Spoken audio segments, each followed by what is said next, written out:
안녕하세요. 오늘은 이제 그 제5강 주택 및 상가 임차인이 가지고 있는 권리에 대해서 이제 공부하는 시간으로 제5강 뭐 교재에 보면 221쪽에서 246쪽에 있는 내용으로 주택 및 상가 임차인이 가지고 있는 권리에 대해서 말해주세요. 그러니까 주택에서 주택임대차법법의 보호를 받는 임차인과 상가 건물에서 상가건물 임대차법법의 보호를 받는 임차인에 대해서 알아보는 시간입니다.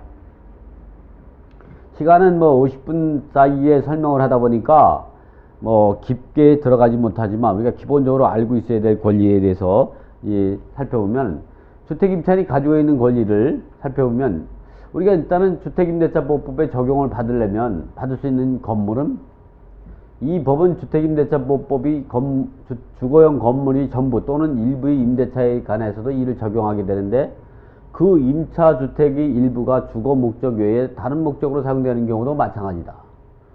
이러한 경우 적용 대상이 주택에는 공동주택, 단독주택, 그리고 기타 주거로 인정된 건물로 등기된 것이든지 미등기된 것이든지 무허 건물이든지 가건물이든 뭐 또 불법 건축물이라고 하더라도 주택임대차법의 보호를 받는 전혀 지장이 없다는 사실이고요. 그러면 임차인이 대항력이 있으려면 어떻게 되냐?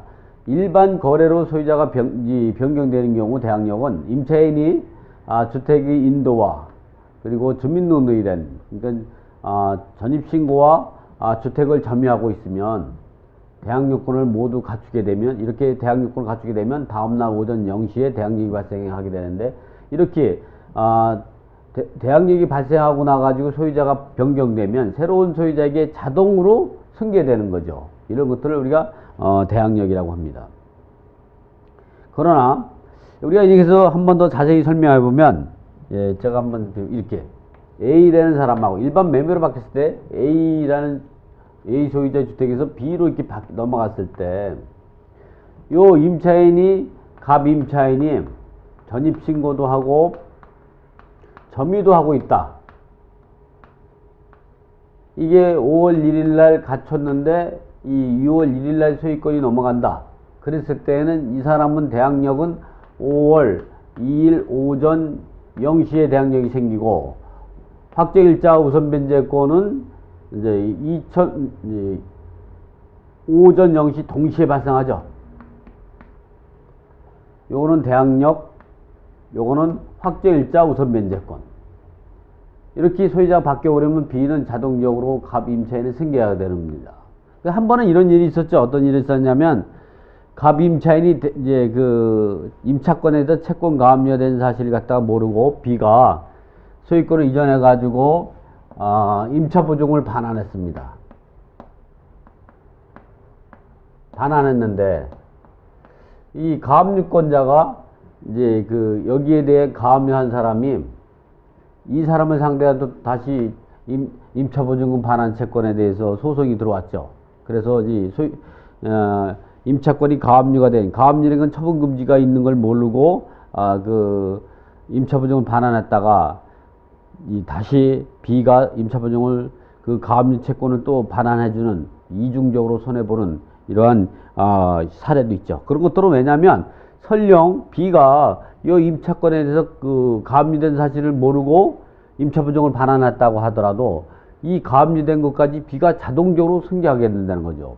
그래서 이런 부분들 임차권은 B가 새로운 소유자가 자동적으로 승계되지만 일반 매매가 아닌 경우는 이와 같이 일반 매매가 아닌 경우는 항상 기준이 말소 기준 권리입니다. 말소 기준 권리가 근저당권이라고 하면 이전에 맞춘 갑은 대항력이 있고 이후에 갖춘 을은 임차인은 대항력이 없고 이렇게 돼버리는 거죠. 그래서 공매나 경매 절차에서는 좀 다르게 판단해야 한다. 이 공매나 경매 절차에서 우선변제권이 있는데요. 우리가 보면 이제 그 일반적으로 이게 공매나 경매가 들어가지 않으면 일반적으로 임차인은 대항력만 주장할 수 있는 겁니다. 그리고 경매나 공매가 들어가게 되면 우선변제권을 주장할 수가 있는 거죠. 그리고 확정일자 같은 경우는 이 공매나 경매 절차에서 우선변제권을 주장하기 위해 있는 거지 그 주택이 경매나 공매로 들어가지 않는다 그러면 확정일자를 받을 필요가 없는 거죠. 확정일자는 우선변제권을 경매에 들어가면 배당 요구해서 우선변제 받을 수 있는 그런 권리다. 그래서 일반 거래로 소유자가 달라지는 경우 오로지 새로운 소유자에게 대항력을 주장하고 계약기간이 종료되면 보증금은 반환 청구를 해서 계약관계가 종료되는 것이지 우선변제권을 이용하는 사용할 수가 없다. 일반 거래에서는. 그러나 우선변제권이라는 것은 공매나 경매 절차에서 그 권리를 주장할 수 있는 것으로서 소액임차인인 경우는 소액보증금 중 일정액. 우선변제권은 두 가지가 있습니다. 소액임차인으로서 최우선변제를 주장할 수 있는 우선변제권이 있고, 또 소액임차인이 아닌 경우는 확정일자 우선변제금으로 우선변제 받게 되므로 소액임차인이 확정일자를 받아두었다면 소액임차인으로서 두 개의 권리를 동시에 갖게 되는데 1차적으로 최우선변제금을 받고 최우선변제를 초과되는 것은 확정일자에 의한 우선변제금으로 우선변제권을 행사할 수 있다. 그래서 임차인은 두 가지 권리를 가지고 있습니다. 우선변제권은 소액임차인으로서 최우선변제 그리고 확정일자 우선변제권을 갖게 되는데, 소액임차인이 아닌 경우는 소액임차 보증금으로 일정액인 즉 최우선변제는 받을 수가 없겠죠. 우선변제권을 임차인에게 우선변제권은 두 가지 권리가 있다. 최우선변제금하고 확정일자 우선변제인데 그들 간에는 항상 최우선변제가 우선한다. 이렇게 보시면 됩니다. 임차인이 최우선변제에 관한 적용 대상 범위는 주택가액의 2분의 1 범위입니다. 이 주택가액이라는 건 대지가액을 포함한 것으로서 주택에서 매각대금에서 공매 비용이나 경매 비용을 제외한 것을 말하는 거죠. 거기에서 2분의 1 가격을 초과되면 2분의 1 범위로 안분해서 배분받게 되는 겁니다. 그래서 소액임차의 보증금은 이렇게 여러 번에 거쳐서 법이 개정이 됐는데, 최근 거를 볼까요? 2001년 9월 15일부터 2008년 8월 20일까지는 수도권 과밀업계 지금 4천만원 이하일 때 소액임차인으로서 1600만원을 최우선변제를 받을 수가 있는 거죠. 2008년 8월 20일부터 2010년 7월 25일까지는 수도권 과밀업계권 6천만원 이하일 때 2천만원이 되는 거죠. 또 2010년 7월 20일부터 2013년 12월 30일까지는 서울시 같은 경우는 7,500만원 이하일 때 2,500, 과밀업계권은 6,500만원 이하일 때 2,200, 그리고 광역시는 5,500만원 할 때 1,900, 그 밖에 지역은 4천만원 할 때 1,400이 되고, 현재 2014년 1월 1일부터 법이 개정이 돼가지고 현재까지는 어떻게 진행이 되냐면, 서울 같은 데는 9,500만원 할 때 3,200, 과밀업계권 지역에는 8천만원 이하일 때 2,700, 광역시인 경우는 6천만원 할 때 2천만원, 그 밖에 지역은 4,500만원 할 때 1,500만원 이렇게 법이 개정이 됐습니다. 근데 우리가 소액 임차인을 결정하는 기준을 어떻게 봐야 되느냐? 소액 임차인 결정 기준을 제가 담보물권하고, 기본적으로 소액 임차인을 결정하는 기준은요, 현행법, 원칙적으로 현행법상 소액 임차인이면 최우선변제를 받을 수 있는데, 그러면 현행법상이 적용되는 거는 2014년 1월 1일부터 서울 같은 경우는 9,500만원일 때는 소액 임차인으로서 3,200을 받는다는 건데, 다만 이게 원칙입니다. 이게 원칙. 다만 외가 있는데, 이 외에는 어떤 거냐? 담보물권이 있을 때, 여기서 말하는 담보물권은 이제 근저당이나 담보가등기나 전세권이 있을 때 이들이 예측할 수 있는 소액 임차 보증금만 이들보다 우선해서 최우선변제를 받을 수가 있다는 거죠. 그 말은 뭐냐면, 예를 들어서 근저당이 2008년 8월 20일부터 2010년 7월 25일 날 설정돼, 즉 한 2009년 2월 10일 날 근저당이 설정됐다고 한번 가상을 하면, 그러한 근저당권자가 수도권 과밀업계권에 위치하고 있다고 하면, 즉 서울에 위치하고 있다 그러면 6천만원 이하인 자만이 소액임차인으로서 9년도에 설정된 근저당권에 우선해서 2천만 원을 받을 수 있다 이렇게 보는 겁니다. 근데 근저당이 예를 들어 가지고 2010년 7월 26일부터 2013년 12월 31일까지 설정됐다. 즉 2012년 1월 10일 날 설정된 근저당이 있다. 근데 그 물건이 수도권 과밀업계권 서울시가 아닌 예를 들어 인천 지역이다. 인천. 이랬을 때에는 6,500만 원 이하인 사람만 그 근저당보다 우선해서 2,200을 받을 수 있다는 거죠. 그러나 근저당이 예를 들어서 2014년 5월 10일 날 설정됐다 하면 그 근저당권이 예를 들어서 그 밖의 지역이다. 기타 지역이다 하면 4,500만 원 이하인 사람만 그 근저당보다 우선해서 1,500을 받을 수 있다. 이렇게 판단하면 되는 겁니다. 이렇게. 자, 잘 이해했죠? 어느 분은 가까다 보면 전입신고 날짜를 갖고 이 소액임차인을 결정하는 경우, 예를 들어 전입신고를 갖다가 2009년도에 설정되어 있으면 이 수도권 과밀업계는 6천만 원이면 2천만 원을 받을 수 있다. 이렇게 생각해요. 근저당은 생각하지 않고. 그렇게 하는 거 아닙니다. 그렇게 하는 게 아닙니다.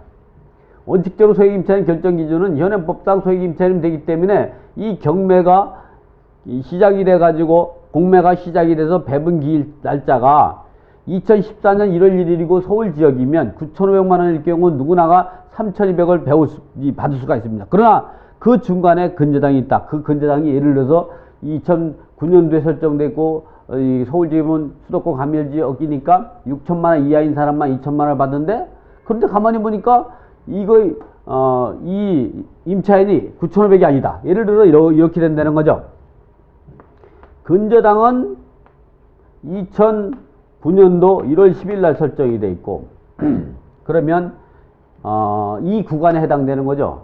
지역은 서울이고 서울 지역이고, 그리고 나서 임차인은 보증금이 얼마냐?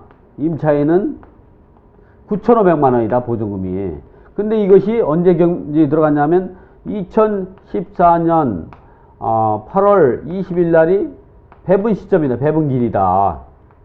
원래 이 소액임차인은 배분 시점에 소액임차인만 해당되면 최우선면을 받을 수 있는 겁니다. 그래서 이 배분 시점으로 기준해 가지고 현행법상 소액임차 보증금, 예를 들어서 9,500만 원이면 소액임차인이 되는데, 그런데 이 근저당 이 임차인은 9,500만 원이니까 현행법 소액임차인이지만 이 근저당을 기준으로 해서는 소액임차인이 아닙니다. 그러니까 이럴 때는 이 근저당이 배당을 받고 그 다음에는 이 임차인이 최우선변 3,200을 받고 나머지 6,300만 원인가요? 그 부분은 그 확정일자 우선변제권을 받게 됩니다. 그런데 이 선순위로 가압류가 2005년 5월 10일 날 가압류 채권이 있다. 그러면 이 소액임차인은요, 이 현행법상 최우선변제를 받을 수가 있는데 이 담보물건에 대해서만큼은 예외적으로 우선하지 못하지만 이 세 개를 뺀 모든 채권에 대해서 우선합니다. 이때 이 현행법상 최우선 변제, 이 3,200 최우선 변제는 이거보다는 우선하는 거죠. 이거보다는. 그래서 비교를 해보면 이렇게 되는 겁니다. 가압류는 근저당을 이기고, 근저당은 이제 임차인의 최우선 변제를 이기고, 임차인의 최우선 변제는 가압류를 이기고, 가압류는 근저당을 이기고, 가압류와 근저당은 동순위가 되겠죠. 근저당 임차인이 최우선 변제를 이기죠. 임차인이 최우선 변제는 가압류를 이기고, 가압류는 근저당 동순위. 근저당은 또 임차인이 최우선 변제를 이기고, 이런 서로 A는 B와 같고 B는 C보다 우선하고 C는 A보다 우선한 순위가 상호 모순 관계에 있어서 이럴 경우는 순환 흡수 배당을 짜게 되는 거예요. 1차로 동순위 안본 배당을 받고 2차로 이제 흡수권자의 지위에 따라서 흡수하는 절차를 거쳐 가지고 배분 절차가 종결이 되는 겁니다. 그래서 우리가 항상 여기서 알아둬야 될 부분이 뭐냐면, 이 소액임차인인 경우는 현행법상 소액임차인이면 이거에 대해서만 우선하지 못하지만 모든 채권에 대해서 우선하기 때문에 우리 그 배분 절차에서 현행법상 소액임차인이 되느냐 안 되느냐는 상당히 중요합니다. 자, 소액임차인에 대해서 알아봤고요. 다음은 이제 그 확정일자를 갖고 한번 좀 살펴보면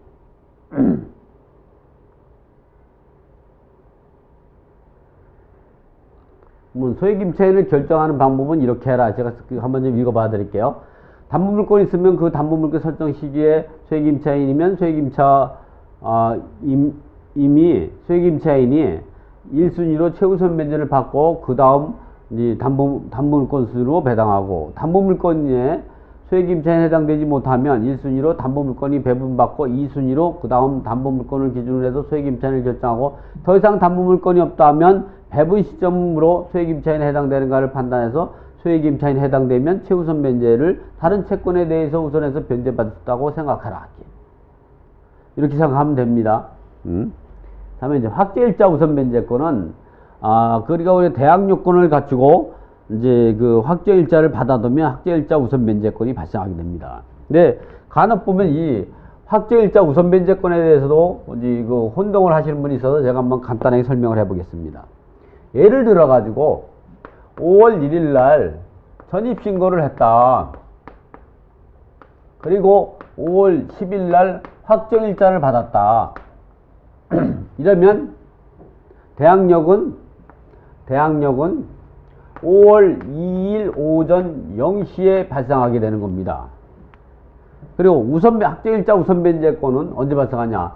확정일자 우선변제권은 5월 10일 당일 주간이 되는 거죠. 이 주간이 되는 거는 주민센터가 문을 여는 시간인 9시부터 18시 경각이 되겠죠. 6시까지가 되겠죠. 이런 의미가 가지고 되는 겁니다. 그래서 같은 날 확정일자를 받았다면 다 동순위가 되는 거죠. 근저당이 5월 10일 날 근저 설정됐다면 동순위가 되는 거죠. 이렇게. 여기서 전입신고만, 대항 요건은 전입신고만 돼 있는 게 아니라 점유도 하고 있어야 되는데, 이렇게 5월 1일 날 전입했다면 여기 생략된 게, 점유도 함께 됐다는 게 생략이 되는 겁니다. 그래서 이번에는 5월 1일 날 전입을 하고 5월 5일 날 주택을 인도받았어요. 뭐 이런 경우는 없겠지만 어쨌든 이렇다고 가정하고, 그리고 5월 10일 날 확정일자를 받았다고 그러면 이 사람의 대항력은 5월 6일 날 두 개를 마지막에 갖춘 이제 다음 날이 되는 거예요. 6일 오전 0시가 되고, 확정일자는 5월 1일 당일 주간이 되는 겁니다. 여기까지 우리가 이해했죠? 이번에는 반대로 5월 1일 날 확정일자를 받고 5월 10일 날 전입신고를 했다. 이때 대항력은 5월 11일 오전 0시가 되는 겁니다. 이 확정일자 우선변제권은 대항력이 발생하기 전까지는 우선변제권이 발생하지 않습니다. 그래서 이 먼저 확정일자를 받아놓은 거는 이제 효력이 발생하지 않고, 이 미리 받아놓은 효력은 대항력이 발생할 때까지 효력이 없습니다. 그래서 대항력이 발생하면 같은 날 같은 시간에 발생하게 되는 거죠. 제가 이런 얘기를 하니까 가끔도 이런 얘기를 하시는 분이 있더라고. 아니, 주민센터에서 확정일자를 받게 되면 어떻게 전입신고를 하고 확정일자를 받게 되지? 이걸 따로따로 확정일자는 먼저 받게 되면 누가 전입신고도 안 했는데 확정일자를 받아준 사람이 어디 있습니까? 이런 얘기를 하는데 그 말도 일리가 있습니다. 그런 것들은 이 등기소나 공중사무실이라든가 구청 이런 데서 그 확정일자를 받게 되면 이런 사례가 발생할 수 있죠. 그리고 또 이런 사례는 어떤 경우가 생기냐면 이런 사례입니다. 5월 1일 날 전입신고를 하고요, 확정일자를 받았어요. 그런데 주택인도를 5월 10일 날 갖췄다고 하면, 주택인도를 이럴 때면 전입신고만 갖췄지 점유를 주택인도를 5월 10일 날 갖췄기 때문에 이호고와 똑같은 현상이 이루어집니다. 실질적으로. 왜냐하면 전입신고를만 하고 주택인도를 점유를 하지 않는다 그러면 대항력이 이루어지지 않기 때문에 그 주택을 인도나 전입신고를 먼저 했다고 하더라도 5월 10일 날 주택인도를 갖춘 날 이 대항요건을 완결한 거기 때문에 다음날 오전 0시에 발생하게 되고, 그 이전에 확정일자를 받아놓은 것도 그 대항력이 발생하는 날 즉시 발생하게 되는 거죠. 그래, 이런 부분들을 우리가 그래서 확정일자 우선변제권은 대항력이 발생하지 않으면 우선 면제권이 발생하지 않습니다. 그래서 우리가 주택에서 주택임대차 보호를 받을 수 있는 임차인이 대항력권을 갖추지 않으면 주택임대차 보호법의 보호를 받을 수가 없습니다. 주택임대차 보호법의 보호를 받을 수 있는 임차인이 대항력권을 갖췄다고 하더라도 그날 근저당이 설정되다든가 소유자가 바뀌어버리면 그 사람은 대항력 없는 임차인에 불과합니다. 그래서 단지 대항력이 발생하고 나서 소유자가 변경된다든가 근저당이 설정이 돼야만이 임차인은 대항력이 있는 거죠. 그래서 우리가 이런 부분들을 이제 잊어버리면 안 됩니다. 그래서 우리가 확정일자를 먼저 받아놨는데 그 확정일자의 우선 면제권이 효력이 대항력이 발생할 날 즉시 발생하게 되는 거는 그런 이유입니다. 미리 확정일자가 받아놨다도 그것이 대항력이 발생하기 전까지는 우선 면제권이 발생하지 않습니다. 그렇다고 하더라도 먼저 이 확정일자를 받아놓은 그 확정일자는 대항력이 발생하면 즉시 발생하게 되는 거죠. 모든 법리가 다 그와 같은 이 법리에 의해서 이루어지게 되겠죠. 예를 들어 가지고 좀 간단하게 제가 한번 연습 한번 해볼까요? 5월 1일 날 전입신고를 했다. 그리고 5월 10일 날 이럴 때에는 5월 1일 날 전입신고와 주택인도를 같이 가졌다는 그 대명사를 전입신고로 본 겁니다. 그래서 5월 1일 날 전입신고하고 5월 10일 날 확정일자를 갖췄다면 이 사람의 대항력은 5월 2일 오전 0시가 되고 확정일자 우선 면제권은 5월 10일 당일 주관이 됩니다. 제가 이거는 생각을 안 하고 했는데 지금 설명한 거와 똑같은 결론이 나오네요. 5월 1일 날 확정일자를 갖추게 되면 5월 10일 날 전입신고. 이것도 제가 책 내용을 외우고 한 건 아닌데 결론이 똑같으네요. 제가 이제 5월 1일하고 5월 10일자를 참 좋아하는 날짜입니다. 그러다 보니까 생각 없이 했는데도 똑같은 결론이 나오네요.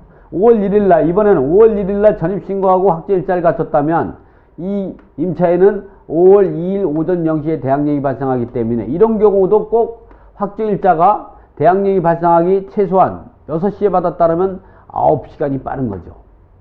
아니 6시간이 빠른 거죠. 그래서 대항력과 우선 면제권은 5월 2일 오전 0시에 발생한다는 것.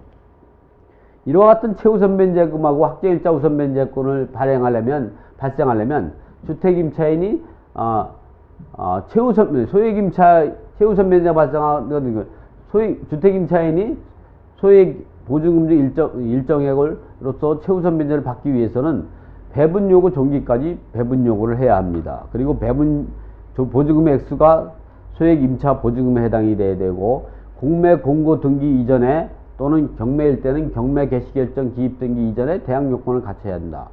그리고 배분요구 종기까지 대항력을 유지해야 합니다. 우리가 이 공매에서도 배분요구 종기가 생겼는데 2012년 1월부터 생겼는데 그 배분요구 배분요구 종기까지만 임차인이 대항력권을 갖다가 대항력을 유지하고 있으면 그 이후에 이사를 가더라도 임차인이 최우선 면제를 받는 데라든가 또는 확정일자를 받는 데는 전혀 지장이 없습니다. 그러나 문제는 공매가 진행이 되다 공매가 취소된다든가 경매가 진행되다 경매가 취소된다 그러면 그 대항력이 상실돼 버리니까 우리가 배분요구 종기까지 대항력을 유지하고 이사를 가게 되면 그 대항력이 픽스돼서 고정돼서 움직이지 않는다는 얘기는 그 공매 절차나 경매 절차로 인해서 그 매각 대금을 납부하고 배분길이 잡혀서 그 배분금을 받을 수 있다는 가정하에서 그런데 요즘같이 공매나 경매가 자주 취소가 되는 이기 때문에 항상 어떻게 가지냐면 이 배분길까지 이제 그 주소를 이전하면 안 됩니다. 혹여 주소를 이전하게 되면 주택임대차보호법 3조 2사에 해당되는 것 또는 상가건물 임대차보호법 그 제6조에 해당되는 임차권 등기 명령에 의한 임차권 등기를 부동산 소재지 관할 이 법원에다가 등기를 하고 나서 임차권 등기가 이루어지는 걸 등기부에서 확인한 다음에 결정문 갖고 돼서는 되는 게 아니거든요. 등기부에 등기된 걸 확인하고 이사를 가야만이 종전에 가지고 있던 대항력과 우선 면제권이 그대로 소급해서 적용을 받을 수 있다는 거죠. 그렇지 않으면 대항력이 단절될 수 있습니다. 확정일자를 갖춘 임차인도 마찬가지입니다. 대항력권을 갖추고 계약서에 확정일자를 받아야 되고 배분요구 종기까지 배분요구를 해야 되고 배분요구 종기까지 대항력을 유지하고 있어야 합니다. 이러한 학제 일자를 갖춘 임차인이 배당을 받기 위해서는 첫 경매 시결정 기입 등기 전에 대항 요건을 갖춰야 하는가에 대해서는 그렇지 않다는 거죠. 이 소액 임차인이 최우선 인증 받은 것은 공매 공고 등기 이전에 또는 경매 개시 결정 기입 등기 이전에 대항 요건을 갖춰야 되지만 학제 일자 우선은 그 이후에 갖췄다. 진정한 임차인인 경우는 학제 일자 우선 변제 받는 데는 전혀 지장이 없습니다. 물론 근데 경매 기입 등기 또는 공매 공고 등기 이후에 학제 일자를 갖추게 되면 의심을 받게 되겠죠. 가장 임차인으로. 그렇지만 진정한 임차인이라는 게 판결이 난다면 그런 경우 임차인은 학제 일자 우선 변제 받는 데 전혀 지장이 없다는 사실을 이번 기회에 알아두고 가도록 합시다. 이번에는 임차인이 대항력과 우선 변제권과 다른 물건과의 우선순위를 갖다 한번 좀 따져보는 거죠.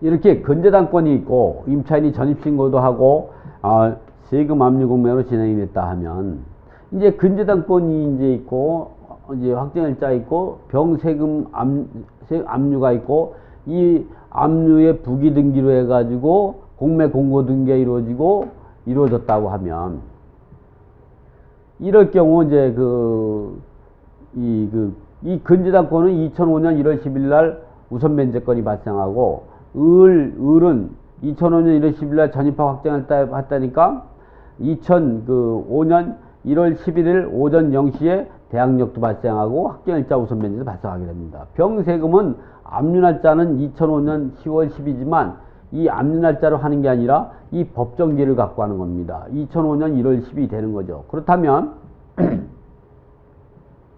이 사람이 예를 들어서 소액임차인이라고 하면 이거보다 우선해서 변제받겠지만 소액임차인이 아니고 확정일자만 갖고 따진다 그러면 어떻게 되냐. 2002년 5월 10일인 1월 10일이니까 다 같은 날짜죠. 근저당도 같은 날짜. 대항요건도 같은 날이지만 이 사람은 대항력과 우선 변제권 1월 11일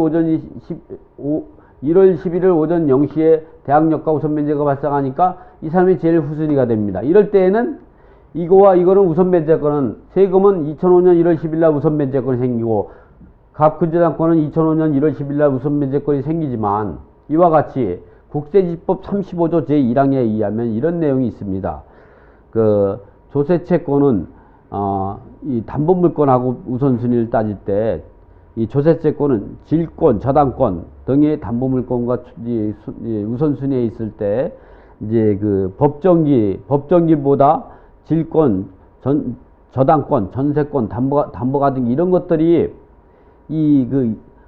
세금의 법정기보다 빠르게 설정된 것에 대해서는 우선하지 못하다는 이런 내용이 있습니다. 물론 질권, 저당권이란 법문은 있지만 제가 해석을 그렇게 해드린 거거든요.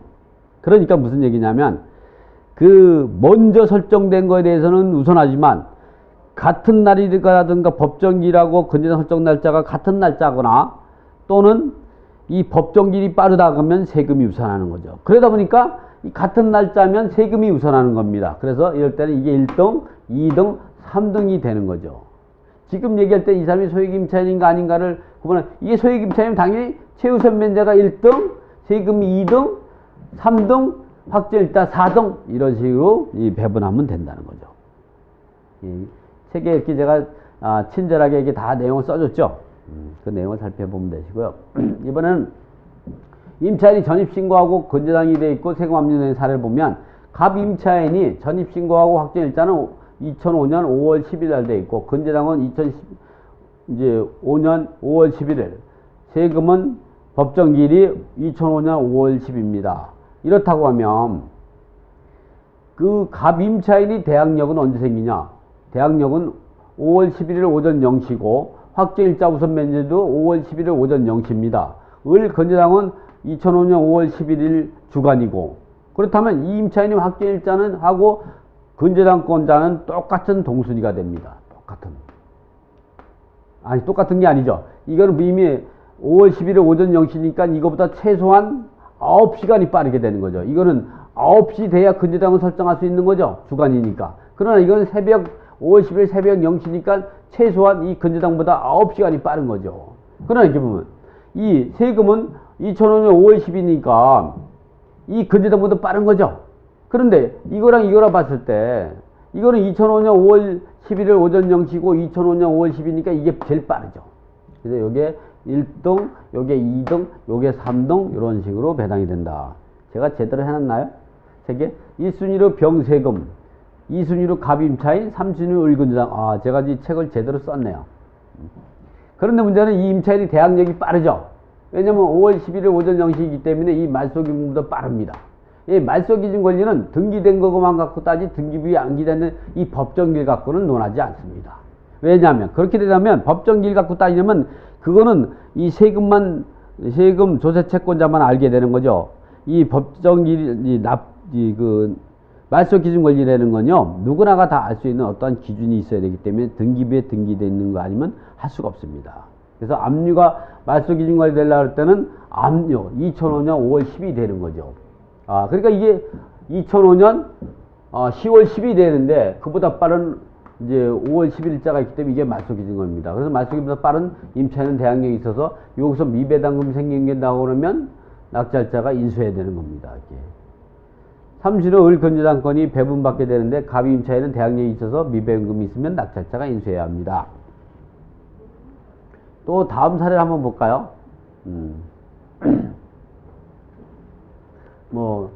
요거는 여러분이 한번 좀 이제 연습을 해보도록 하십시오. 저는 이제 좀 더 어려운 걸 여러분들한테 가르쳐 드리겠습니다.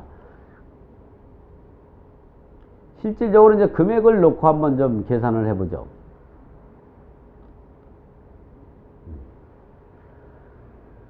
2008년 5월 19일 날 기업은행 근저당이 있고 2008년 9월 20일 날 임차인이 있고 2009년 6월 25일 날 근저당이 있고 2010년 5월 30일 날 세금이 있고 2010년 3월 10일 날 가압류가 있고 김철미 임차인, 그 다음에 2010년 8월 23일 황혜성 임차인이 있고 2013년 9월 15일 날 마포세무서, 그리고 2010년 1월 10일 날 마포세무서가 공매대행을 의뢰했습니다. 그래가지고 언제 낙찰됐냐면 2014년 1월 10일 날 낙찰자가 발생했고 2014년 1월 14일 매각 결정이 확정이 돼가지고 2014년 2월 14일 날 잔금을 납부하고 2013년 3월 14일 날 배분기이기 때문에 2014년 3월 11일 날 배분이기 때문에 이 법은 현행법상 적용을 받으려면 이 물건이 서울에 있으니까 9,500만 원 이하일 때는 소액 임차인입니다. 배분 시점으로 계산했다. 그러니까 현행법상으로는 9,500만 원 이하일 때 3,200을 배분받을 수 있는 거죠. 그런데 우리가 이제 현행법상 소액 임차인이라고 하더라도 그 담보물건이 있을 때는 담보물건이 설정 당시에 소액 임차인을 예측할 수 있었던 임차인만 소액 임차인이 되고, 그렇지 못하면 담보물건이 먼저 배당을 받고 배분을 받고 나서 더 이상 담보물건이 없을 때에는 배분 시점으로 소액 임차인을 결정하게 되는 겁니다. 그때의 담보물건은 근저당하고 담보가 등기하고 전세권만 인정이 되는 거지, 뭐 당해세라든가 뭐 압류라든가 뭐 가압류라든가 또는 가압류라든가 또 이런 모든 다른 임차인의 확정일자 우선 변제권은 현행법상 소액 임차인이 9천만 원 500 이하인 소액 임차인이 3,200을 받는 데에는 매각대금에서 주택가액의 2분의 1 보면 3,200을 받는 데는 전혀 영향을 미치지 못한다는 사실을 알아야 된다. 그래서 우리가 원칙적으로 소액 임차인은 배분 시점으로 현행법상 소액 임차인은 최우선 변제를 받는 것이 원칙입니다. 그러나 예외적으로 근저당이나 담보가 등의 전세권까지 담보물건이 설정됐다면 담보물건이 예측할 수 있었던 소액 임차인만, 그래서 과거에는 보면 금융기관에서 방빼기를 했죠. 이번에 방빼기라는 얘기 많이 들어봤죠? 그런 얘기가 그래서 나오는 겁니다. 그래서 방이 3개면 예를 들어 주택 소유자가 마음만 먹으면 방 하나당 막 그냥 근저당권이 2005년에 설정이 됐어요. 그럼 2001년 9월 15일부터 2008년 8월 20일까지 설정된 근저당권 이하일 경우는 그때는 4천만 원 이하일 때 1600 소액 임차이니까 이 사람이 2005년 5월 10일 날 근저당이 설정이 됐다고 주택 소유자가 마음만 먹으면 임차인은 3명을 넣을 수가 있는 게 방 3개면, 그러면 어떻게 4천만 원 이하일 때는 3명만 넣게 되면 방 3개 하나당 1600씩 최우선 변제가 발생해서 그러니까 4,800만 원은 근저당보다 우선을 변제받을 수 있는 이러한 거에 대해서는 근저당이 거기까지는 예측하고 담보대출을 해줬으니까 그거는 인정하겠다는 거죠. 그러나 임차인이 예를 들어서 6천만 원 이하이다. 그러면 6천만 원 이하인 2천만 원에 대해서는 그건 인정하지 않겠다는 거죠. 그거는 2005년 5월 10일 날 설정된 근저당권자로서는 예측할 수 없었던 소액 임차 보증금이고, 그로 인해서 2천만 원을 손해보게 되면 근저당권자가 예측하지 못한 손실로 인해서 피해를 보기 때문에 그런 걸 방지하기 위해서 주택임대차법 시행령 부칙 제2조에 그런 내용을 진 겁니다. 담보물권 설정 당시에 소액임차인에 해당되지 아니한 자가 현행법상 소액임차에 해당되면 그런 사람들을 근저당보다 우선해서 소액임차인을 우선해서 변제받을 수 없다. 그런 내용도 있고, 대법원 판결에도 있죠. 시행령이 대통령령이 개정되기 전에, 대통령이 변경되기 전에 소액임차인이 아닌 자가 변경으로 해 소액임차인이 되는데, 변경되기 전에 설정된 저당권에 의해서 경매가 들어가고 또는 공매가 들어가고 거의 절차에서 이제 그 배분을 할 때 그 담보물권에 대해서 우선에 변제받지 못한다는 내용이 있습니다. 제가 책에도 다 넣고 그랬었는데, 이런 부분들을 제가 이런 부분들 잘 이제 그 얘기를 잘 하죠. 졸졸졸. 여러분들 이렇게 이런 이제 그 실력을 갖췄으면 참 좋겠죠. 오로지 이런 것들은 그냥 이루어지는 것들이 아니고요. 노력의 산 증인입니다. 산 진실이거든요. 여러분들 열심히 하면 저같이 될 수 있고, 지금은 제가 이렇게 여러 기간, 지금 몇 번 동안 반복적으로 얘기했던 부분들을 몇 번 동영상을 틀고, 반복해서 듣다 보면 제 말씀이 어떤 내용인지 알고, 근데 한 번 듣고 나서 제 내용을 다 이해한다는 사람들은, 경매나 공매에 상당히 지식을 많이 가진 사람입니다. 이해가 잘 안 된다고 한 번 더 듣고 또 한 번 듣다 보면 제 말이 어떤 말인가를 알아줄 수 있습니다. 그리고 나서도 이해가 안 된다면 또 오프라인 와서 강의도 들을 수도 있는 거고 그렇습니다. 또 오프라인까지 오기 쉽다면 판사님 배당에 이의가 있습니다의 책을 읽어보면 거기 또 자세히 나와 있습니다. 일단은 요거를 갖다가 한번 제가 그러면 배분을 한번 해볼까요?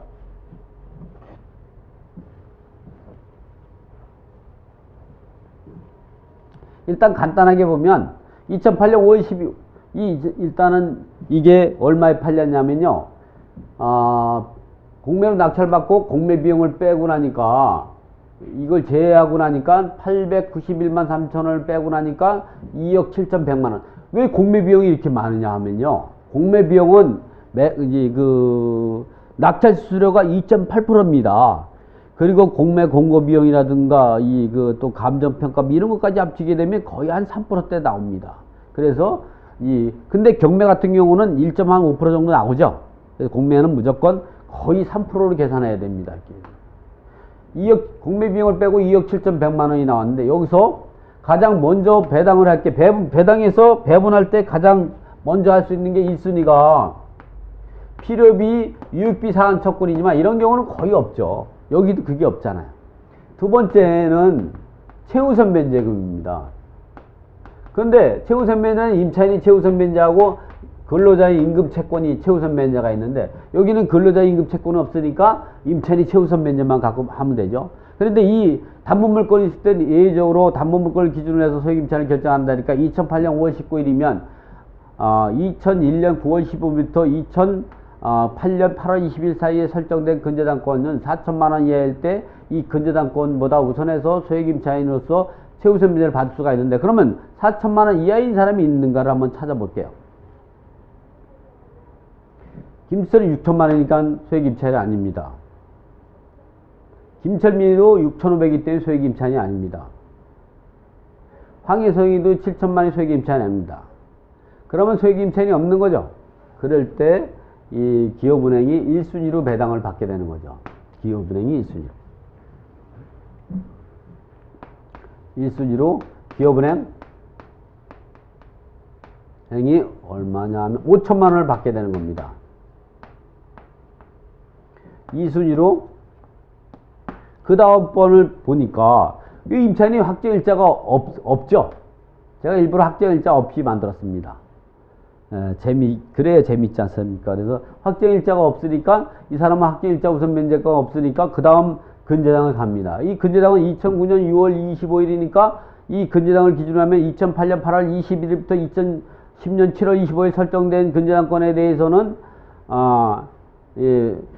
소액임차인이 되려면 6천만 원 이하일 때 2천만 원이 되기 때문에 6천만 원이면 이 사람은 소액임차인이 되네요. 임차인 누구냐면 김수철, 김철이 2천만 원 최우선 면제를 받게 되는 거죠. 그 다음에 또 6천만 원 이하인 사람을 보면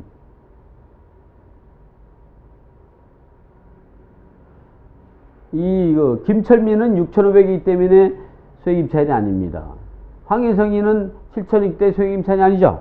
그래서 이 사람만 최우선 면제를 받고, 3순위로는 더 이상 소액임차인이 없기 때문에 이기만 근저당이 1억 원을 우선 면제권을 받는, 근저당권의 우선 면제권을 받는 거죠. 4순위는 더 이상 담보물건이 없죠. 담보물건. 마포세무서도 담보물건, 가압류. 더 이상 담보물건이 없으면 어떻게 하냐. 더 이상 담보물건이 없죠. 이럴 때는 이 배분 시점으로 소액임차인에 해당됩니다. 그리고 현행법상 9,500만 원 할 때 3,500이니까 이럴 때 4순위에는 이제 소액임차인이 김철 임차인은 2천만 원 밖에 못 받았죠. 이럴 때 김수철이 학제일자는 없지만 소액임차인으로서 3,200을 받는데 이미 이 사람은 이제 2천을 받았기 때문에 1,200만 원만 더 받으면 되는 겁니다. 그리고 김철민도 이제 해당이 되죠. 9,500만 원이니까. 김철민이는 한 번도 안 받았으니까 3,200. 세 번째, 그 다음에 황혜성이도 7천만 원이니까 9,500 이하니까 황혜성이도 3,200을 받을 수가 있습니다. 그런데 이 3,200, 3,200, 3,200 요까지 합쳐가지고 하면 9,600이 되죠. 그러면 이 매각대금에서 공매 비용을 뺀 이것이 2분의 1 초과되지 않죠. 그러니까 이렇게 배분하는 것에 대해서는 전혀 영향을 미치지 않습니다. 그 다음에 5순위는 이제 순위 배당을 하면 되죠. 5순위부터는. 5순위는 제일 빠른 걸 볼까요, 한번? 이 사람은 학제 일자가 없으니까 못 받고, 또 대학력도 없으니까 3,200 받고 소멸되는 겁니다. 그러면 이 사람은 얼마를 손해보냐? 2,800만 원 손해보게 되는 거죠. 2,800이 손해보는 거는 본인이 자업자득입니다. 왜 전입신고만 하고 학제일자를 계약서를 안 받아가지고 2,800을 손해보게 되는, 그래서 우리가 부모를 잘못 만나면 자식이 고생이 되는 말이 여기서 나오는 겁니다. 어쨌든 이제 그 다음에는 마포세무서를 보니까 마포세무서가 법정기일이 언제냐 하면 2010년 5월 30일 법정기일이라고 했죠.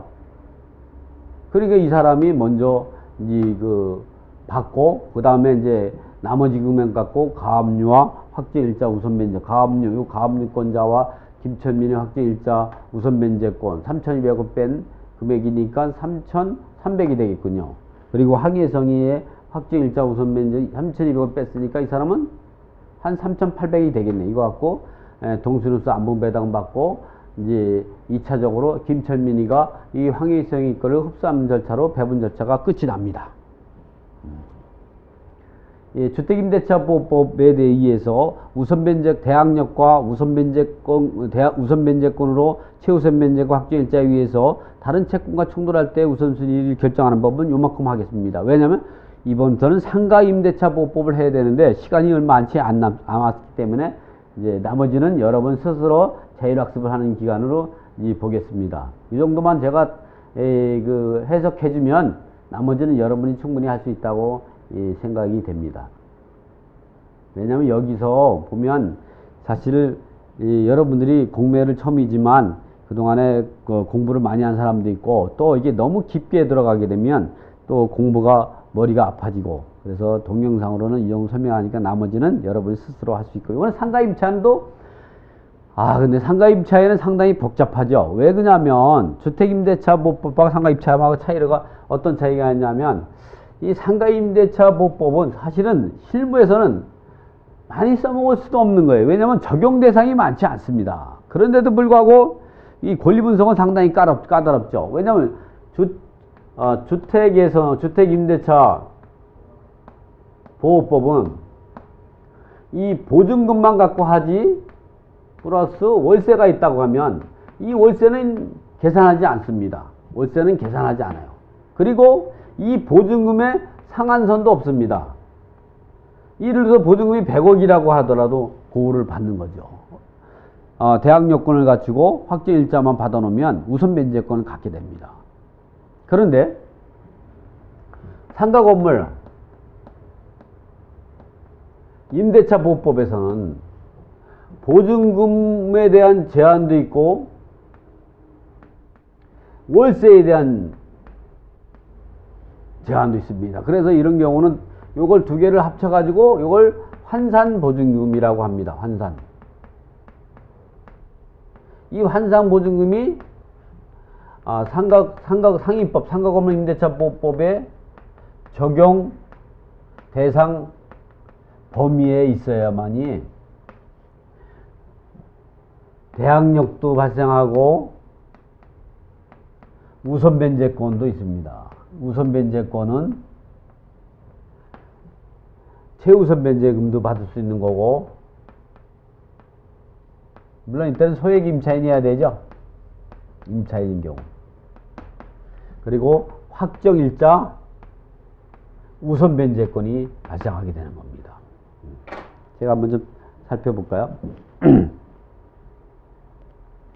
주택 임차인은 월세와 상관없이 보증금만 가지고 계산하고 임차 보증 및 상한선도 없이 모두가 주택임대차 보호를 보호를 받지만 상가 임차인은 임차 보증 및 상한선이 있는데 중요한 점은 주택 임차인과 다르게 월세도 보증금을 환산해서 적용하게 하여 4개의 권역으로 별로 각기 적용되는 환산 보증금을 초과하게 되면 상가건물 임대차 보호법에 적용을 받지 못해 가지고 일반 대항력이 없어 대항력과 우선 변제권이 없어 일반 채권자의 지위에 놓이게 된다는 사실.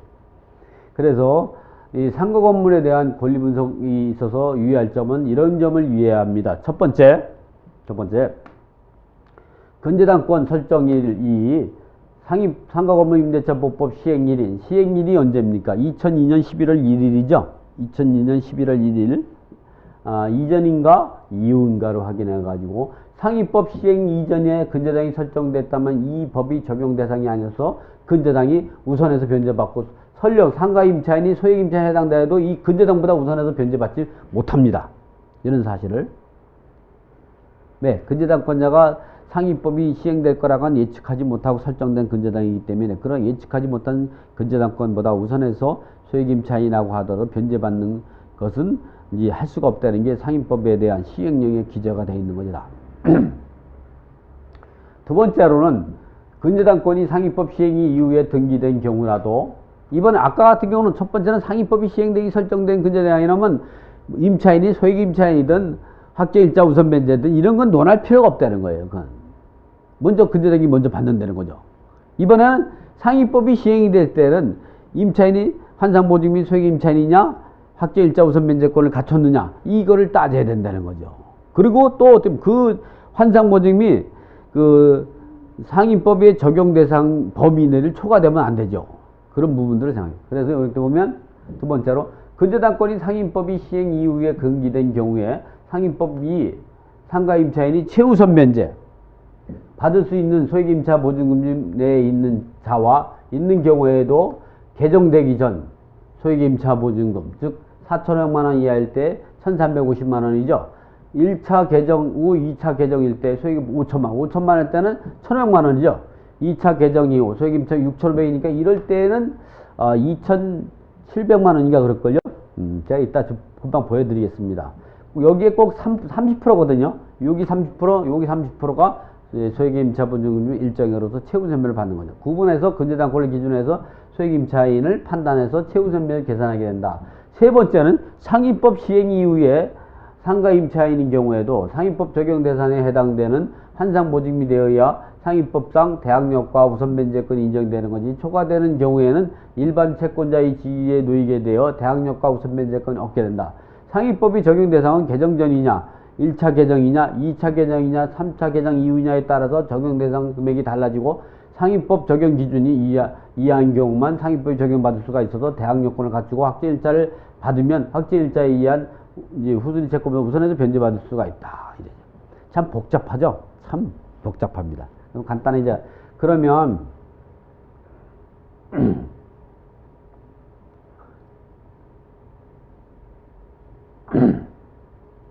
이와 같이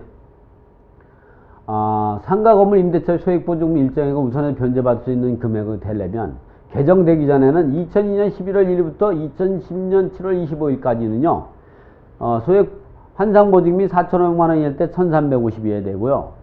또 1차 개정 때는 2010년 7월 20일부터 2013년 12월 30일까지는 5천만 원 이하일 때 1,500만 원이 되고 2차 개정일 때는 6,500만 원 이하일 때 2,200. 제가 제대로 말씀을 드렸네요. 그러면 이렇게 환산보증금을 계산할 때 어떻게 해야 되는가? 예를 들어서 2차 개정이다. 그러면 2차 개정 이후면은 이 구간이 되겠죠. 2014년 1월부터는 6,500만 원이 할 때 2,200이 됩니다. 서울시 같은 경우는. 예를 들어서 2차 개정 이후인 2014년 1월 1일부터 현재까지 기준으로 한다면 서울 소재의 보증금이 1,000만 원이다. 월세가 50만 원이라면 1,000만 원 플러스 50만 원 곱하기 100을 하니까 이것은 5천만 원이 됩니다. 6천만 원이 되는 거죠. 여기 1,000만 원에다가 5천이니까 6천이 되는 거예요. 6천만 원은 소액임차에 해당되어 저당권 등에 우선해서 최우선 면제 2,200을 받을 수 있습니다. 이 보증금이 3천만 원에다가 월세가 40이면 3천 플러스 40 곱하기 100이니까 환산보증금 4천이 되니까 환산보증금 7천만 원으로서 소액임차에 해당되지 못해서 최우선 면제 대상이 아닙니다. 근데 간혹 보면은 상가건물 임차 보증금인데도 이 월세는 계산하지 않고 요 3천만 원 갖고 소액임차를 계산하는 사람이 상당히 의외로 많더라고요. 그렇게 하시면 안 되는 겁니다. 주택은 그렇게 계산하지만 상가는 환상보증금 갖고 하게 되는 겁니다. 확정일자 우선 면제권도 또 복잡하죠. 4개의 권역으로 나눠가지고 2002년 11월 1일부터 2008년 8월 20일 사이에는 서울 같은 경우는 2억 4천, 또 2008년 8월 21일부터 2010년 7월 20일부터 2억 6천, 2010년 7월 26일부터 2013년 12월 30일까지 3억, 2014년 1월부터 현재까지는 4억 이하인 사람만. 이것도 보증금이 그런 게 아니고 보증금 플러스 월세 곱하기 100을 해가지고 이 환산보증금이 이 금액이 돼야만이 상가건물 임대차법에 보여가지고 대항력도 있고 확정일자 우선 면제도 있어서 보호를 받게 된다는 거죠. 제가 그러면 이제 그 문제를 한번 풀어볼게요. 간단하게. 이 물건 상가건물의 상위법 시행 전 시행 후의 근저당권이 있는 경우와 소액보증금 합계가 낙찰가의 2분의 1 범위를 초과되는 경우. 이게 다양하죠. 이게 복잡하죠. 2001년 개정된 거, 개정 전에는 어떻고 어떻게. 그러니까 2013년 12월 30일까지는 소액임차 보증은 상가 건물 가액에, 즉 매각대금에서 이 공매 비용을 제외한 금액의 3분의 1입니다. 2002년 11월 1일부터 2013년 12월 31일까지는 상가 건물 가액의 3분의 1 했다가 2014년 1월 1일부터는 상가 건물 가격의 2분의 1 범위 내에서 최우선 면제를 받을 수가 있죠. 이거는 제가 시간이 없어서 간단히만 설명하겠습니다. 이 근저당권이 2002년 10월 10일이니까 이 근저당권은 상가건물 임대차보법이 시행되기 전에 설정됐기 때문에 이게 먼저 배당을 받습니다. 이게 먼저 배당받고 나서 이 이수철 근저당권자는 2003년 5월 10일이니까 상가건물 임대차법의 보호를 받는 거죠. 이 근저당권에 대해서 임차인이 보호를 받는 거예요. 그래서 이거에서 1등으로 배당받고 2등으로는 누가 받느냐? 이경수가 2천에 보증금 10만원에 월세가 10만원에 곱하기 100이면 이게 1000만원입니다. 그러면 이 환상보증금은 3천만원이기 때문에 이 사람은 1350만원을 1차로 최우선 면제를 받고, 김인규는 3,500이기 때문에 4,500만원이 있기 때문에 1350을 받을 수 있고, 이수민이는 2천에 월세 15만원 곱하기 100을 하니까 요건 1,500만원이 되니까 3,500이니까 1350을 받을 수 있고, 이철민은 1000에 3000이니까 이 사람은 3000이기 때문에 1350을 받는데 보증금이 1000만원 뺏길 때 1000만원 받을 수밖에 없어요. 이 이수경이는 보증금은 3000이라서 4500만원 이하인 것 같지만 월세가 300이니까 3억 3천이니까 이 사람은 소액임차인이 아니기 때문에 그런데도 보면 그러면 1350, 1350, 1350 그리고 1000만원 합치면 이것이 매각대금의 3분의 1을 초과되기 때문에 3분의 1로 안분해야 합니다. 왜? 이 근저당 설정대를 기준으로 해서 해야 돼요. 그래서 배분은 이와 같이 된다는 거죠. 이와 같이 첫 번째 애완은행이 먼저 하고 이 임차인이 1350씩 받는 게 아니라 이제 이 물건이 인천 지역인가 보군요. 인천 지역이네요. 인천이면 1170이죠.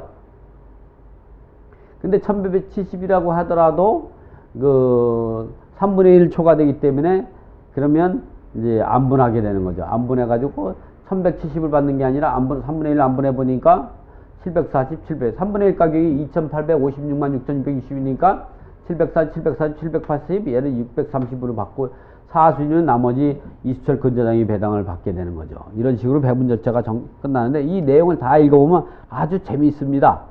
제가 이제 보면 이 시간당 원래는 이제 시간을 많이 갖고 설명하는 거지만 기본적인 원리만 설명해주면 될 것 같아서 동영상 설명을 해서 이거로 이 강좌를 마치지만 여러분들은 이 내용을 열심히 정독하셔 가지고 지금 제 동영상을 말씀드린 것과 같이 결합해 가지고 주택이나 상가 건물에서 그 상가 건물이 공매로 나올 때 권리 분석을 어떻게 해야 되는가를 갖다가 잘 분석해서 임차보증을 대항력의 임차보증을 인수하는 사례가 발생하지 않기를 바랍니다. 네, 수고했습니다.